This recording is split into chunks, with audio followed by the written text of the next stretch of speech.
दोस्तों नमस्कार, मैं चंदन कुमार एक बार फिर से आप सभी का हार्दिक अभिनंदन करता हूं आपके अपने इस YouTube channel trade on India पे। चैनल पर नए हैं दोस्तों तो काइंडली चैनल को सब्सक्राइब कर दें और ऑल का बटन जरूर प्रेस कर लें ताकि आने वाले समय में जो भी नए वीडियोज़ आएँ उसकी नोटिफिकेशन आपको यूट्यूब से ऑटोमेटिकली मिल जाए।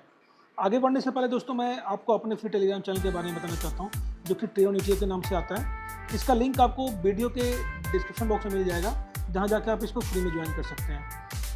इस टेलीग्राम चैनल पर दोस्तों मैं जो भी स्विंग, शॉर्ट स्विंग, एसआईपी करता हूँ उसकी क्लियर जानकारी देता हूँ। साथ ही साथ यहाँ जो कुछ भी लर्निंग होती है खासकर एटीएफ रिलेटेड वो मैं आपको प्रोवाइड करता हूँ। मार्केट आवर्स में जो कुछ भी चल रहा होता है मार्केट में उसकी मैं अपडेट्स आपको इसमें दिया करता हूँ। तो मिलकर मार्केट में प्रॉफिट बनाना चाहते हैं तो इसको आप फ्री में ज्वाइन कर सकते हैं। लिंक आपको इसका वीडियो के डिस्क्रिप्शन बॉक्स में मिल जाएगा। चलिए दोस्तों चलते हैं अपने टॉपिक पर। और यहाँ पे जो सबसे अच्छी खबर निकल के सामने आ रही है दोस्तों, वो खबर आ रही है कि हमारा सीपीआई डाटा आ गया है।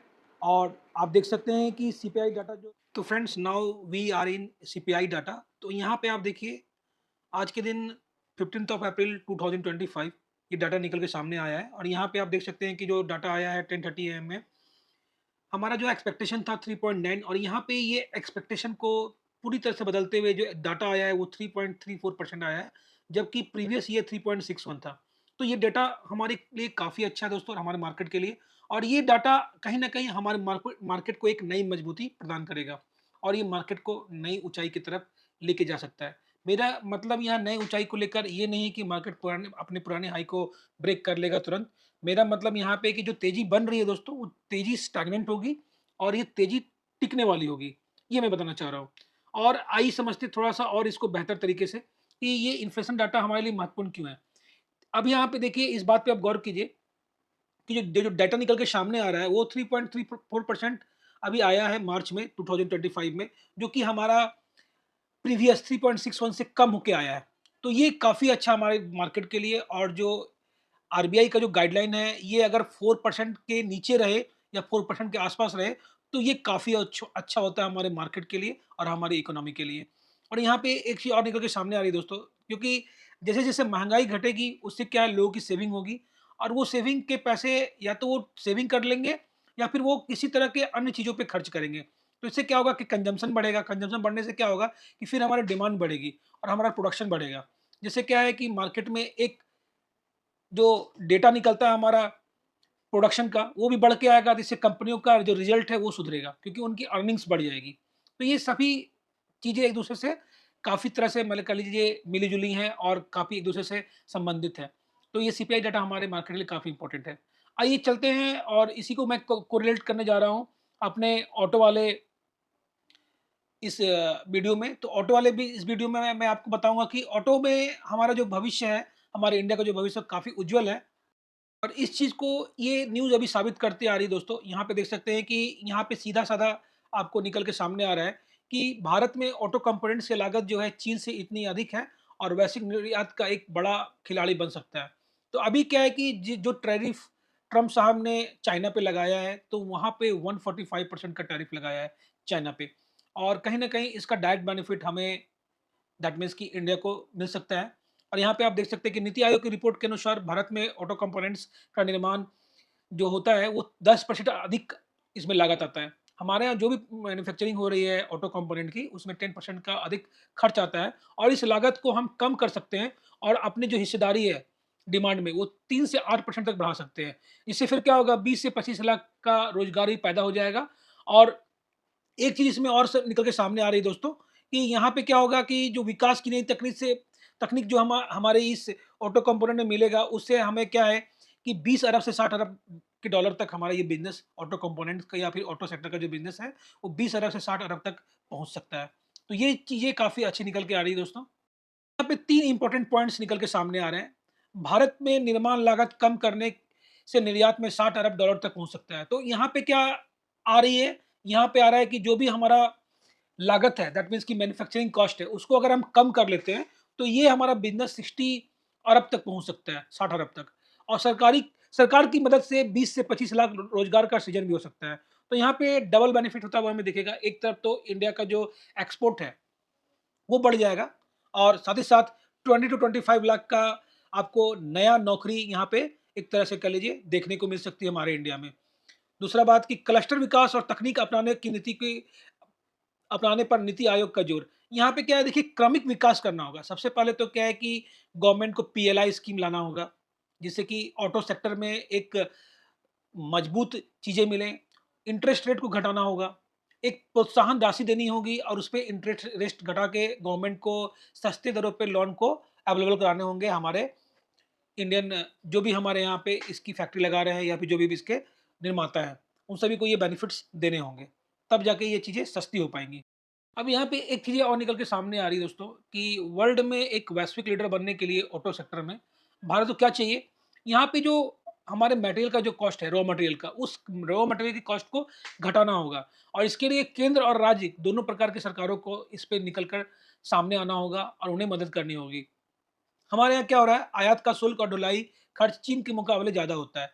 तो सबसे पहले कच्चा माल सस्ते में उपलब्ध कराना होगा और उसके बाद क्या है कि जो हमारा सप्लाई चेन है, इस चीज़ों को जो ढुलाई में जो खर्च होता है अधिक पैसे और जो आयात शुल्क लगता है, उन सभी चीज़ों को सरकार को घटा देनी होंगी। तब जाके ये बेनिफिट हमें मिलता हुआ दिख सकता है। बेसिक फ़र्क ये आ रहा है कि दोस्तों कि चीन में जो उद्योगपति हैं, उनको 3.45% के ब्याज दर पर उन्हें पैसे मिल जाते हैं गवर्नमेंट से नई बिज़नेस करने के लिए और यहाँ पे कितना है हमारे इंडिया में तो 9.37%। तो ये जो ब्याज दर है इंडिया को इसको घटाना पड़ेगा और चीन के मुकाबले भी या तो इसको पैरेलल कर लिया जाए या फिर चीन के मुकाबले इसको काफ़ी कम किया जाए। इससे क्या होगा कि इससे हमारे जो ऑटो सेक्टर में एक काफ़ी मजबूत स्थिति निकल कर सामने आएगी दोस्तों। ये चीज़ें इस तरह से चलती रही दोस्तों तो ऑटो कंपोनेंट सेक्टर में 2030 तक भारत का जो बिज़नेस है वो 145 अरब डॉलर के आस-पास छू सकता है। अब यहाँ पे एक खबर और निकल के सामने आ रही है दोस्तों कि जो यूरोपियन कंट्रीज़ हैं, वहाँ पे भी ट्रम्प ने टैरिफ लगाया है और इसका डायरेक्ट बेनिफिट इंडिया को मिलता हुआ दिख रहा है। यहाँ पे आप देख सकते हैं कि स्कोडा और ऑटो वैक्सवैगन के अधिकारी ने कहा है कि ट्रम्प के टैरिफ भारत के लिए एक अवसर खोल सकते हैं। तो इस पॉइंट को मैं आपको एक नज़र देना चाहता हूँ। स्कोडा क्या है कि ऑटो वैक्सवैगन इंडिया के अस्थायी रोक के बावजूद अमेरिका द्वारा लगाए गए नए पारस्परिक टैरिफ के बारे में संदेह व्यक्त किया है। इसमें क्या है कि जो ऑर्डर्स हैं, वो यहाँ पे इंडिया को सप्लाई हो सकते हैं। इंडिया को ये ऑर्डर जाएँगे और ये यहाँ पे इंडिया इन चीज़ों को बना के उनको सप्लाई करेगा यूरोपियन कंट्री को। इस तरह से इंडिया के बिज़नेस में भी बढ़ोतरी होगी और उन्हें नए ऑर्डर्स भी मिल जाएँगे। तो फ्रेंड्स यहाँ पे कंक्लूजन निकल के सामने आ रहा है कि जो अमेरिका ने टैरिफ लगाया है सभी कंट्रीज़ पे, खासकर चाइना पे, उस टैरिफ का बेनिफिट इंडिया को डायरेक्टली इनडायरेक्टली होता हुआ दिख रहा है। जो भी ऑर्डर्स चाइना को जा रहे थे, वो अब इंडिया आने के पूरे चांसेस हो गए हैं। बशर्ते गवर्नमेंट इसमें थोड़ा-सा अपना मेहरबानी कर दे, इंटरेस्ट रेट्स को घटा दे और जो कच्चे माल की उपलब्धता है, वो भी सस्ते दरों में, वो इंडियन बिज़नेसमैन को करवा दे। इससे हमारा जो प्रोडक्शन है, वो काफ़ी हद तक बढ़ जाएगा और चीज़ों के सस्ते होने से हमारा क्या है कि हम सस्ते दामों पे इसको फ़ॉरेन में सप्लाई कर सकते हैं। तो यहाँ पे ऑटो में एक विशेष तेज़ी होने को हो सकती है इन फ्यूचर और यहाँ पे देख सकते हैं कि आज के दिन भी काफ़ी अच्छा तेज़ी रहा ऑटो में और ऑटो यहाँ पे आप देख सकते हैं कि 3 दिनों में दोस्तों ये चौथा दिन है। फर्स्ट डे आप देख सकते हैं फर्स्ट यहाँ पे फर्स्ट, सेकंड, थर्ड, फोर्थ ये 3 दिनों में 4 दिनों में ऑटो ने काफ़ी अच्छा एक मूवमेंट दिखाया है दोस्तों। यहाँ पे आप देख सकते हैं दोस्तों यहाँ पे ये नीचे से काफ़ी अच्छा एक रिकवरी दिखाया है इसने करीबन 10% की रिकवरी दिखाई है इसने करीबन पिछले 4 दिनों में। काफ़ी अच्छी रिकवरी है दोस्तों। अब बात करें कि ऑटो सेक्टर जो है, ये मैंने सीएनएक्स ऑटो खोल के रखा है जो कि ऑटो इंडेक्स है इंडिया का। अब यहाँ पे देख सकते हैं कि टॉप से जो गिरावट हो रखी थी हमारे ऑटो सेक्टर में, वो कितनी हो रखी थी इसको भी हम लोग एक बार मेज़र कर लेते हैं और यहाँ पे इस पॉइंट से देख सकते हैं कि काफ़ी अच्छी गिरावट हुई थी और ये गिरावट एप्रोक्स 30% की हो रखी थी दोस्तों। 30.25% की तो काफ़ी अच्छी इसमें गिरावट हो रखी है और काफ़ी सस्ते दरों में ये हमारे ऑटो के जो भी शेयर्स या फिर कर लो आप ईटीएफ है ये अवेलेबल है अभी और यहाँ पे काफ़ी अच्छा एक हमारे पास एक उम्मीद बन के सामने आ रही है जिस तरह के न्यूज़ निकल के सामने आ रहे हैं और गवर्नमेंट भी इसमें काफ़ी सपोर्ट करने जा रही है।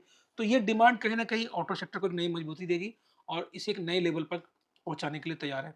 तो एक बार हम लोग चलते हैं ऑटो बीज को जिससे कि क्योंकि हम लोग क्या करते हैं निफ्टी ऑटो को हम ऑटो बीज से कवर करते हैं तो ऑटो बीज के बारे में भी जानकारी लेनी काफ़ी इंपॉर्टेंट हो जाती है।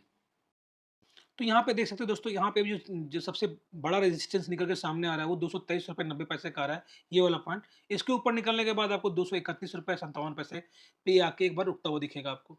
उसके बाद इसके ऊपर 244 का टारगेट हमारे लिए ओपन हो जाएगा दोस्तों। तो यहाँ पे ऑटो में एक तेज़ी आने की पूरी संभावना है क्योंकि इसने काफ़ी अच्छा करेक्शन दे रखा है 5 डेज़ में और इस करेक्शन को ये हमें अब बेनिफिट देने के लिए ये सेक्टर अब तैयार हो रहा है दोस्तों। तो इस पे हमारी काफ़ी अच्छी नज़र रहेगी। तो रही बात दोस्तों यहाँ पे स्ट्रैटेजी की, तो यहाँ पे किस स्ट्रैटेजी से हम ऑटोबेज में चलते हैं। तो यहाँ पे देखिए जिस तरह के मार्केट में वॉलेटिलिटी अभी सामने निकल के आ रही है, अभी जिस भी रेट पे ऑटोबेज चल रहा है, अगर कोई भी भाई वहाँ पे इसको लेते हैं ऑटोबेज को, तो आप करंट रेट पे इसको आप बाय करते हैं, सपोज दैट 250 में आप बाय कर रहे हो, तो यहाँ से अभी फिलहाल 5% नीचे जाता है, तभी आप इसको एवरेज आउट करो, या फिर यहाँ से आप फ्रेश लॉट लगाने की तैयारी करो। तो यहाँ पे हम लोग 5% का रूल अप्लाई करेंगे, तो जाके इसमें हम काम कर सकते हैं दोस्तों। आशा करता हूँ कि ये वीडियो काफ़ी हेल्पफुल हुआ होगा आप लोगों के लिए। तो ये मैं यहीं पे समाप्त करता हूँ और मिलते हैं नेक्स्ट वीडियो में दोस्तों। तब तक के लिए गुड बाय, थैंक यू, जय हिंद, जय भारत।